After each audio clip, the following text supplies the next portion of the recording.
কারণ তারা খুব ভালো করে জানে যদি আপনি ঈমান নিয়ে থাকেন, ইসলাম শক্ত করে পালন করেন এবং আগামী সময়ের জন্য প্রস্তুত হন, তাহলে ওদের জন্য ক্ষতি আছে।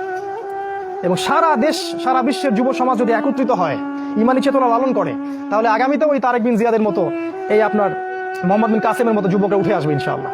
এবং হাদিসে এটা আসছে যে ইমাম মাহদির সাথে তারা যুক্ত হবে। এদিক থেকে একটা দল যাবে যারা ইমাম মাহদির সাথে যুক্ত হবে, এই আফগানিস্তান থেকে, খোরাসান থেকে। আপনি কি জানেন আফগানিস্তান খোরাসান থেকে যুবকদের একটা কাফেলা যাবে ইমাম মাহদির সাথে যুক্ত হতে? কখনো চিন্তা করেছেন এটা নিয়ে?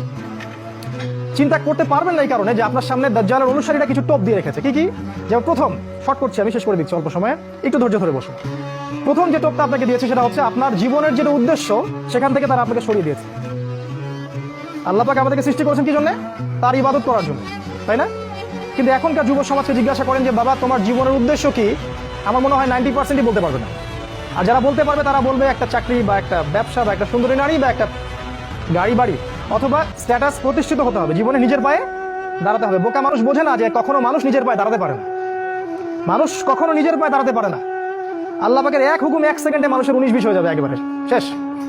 যে রিজিকের প্ল্যান করছেন আপনি 20-30 বছর, এক হুকুমে রিজিক বন্ধ। ড্রাইভ করতেছেন, মারিয়ে চলে গেল, শেষ, রিজিক ক্লোজ। কার হাতে ক্ষমতা? মানুষ নিজের পায়ে দাঁড়াতে চায়, এটা শিরকি কথা।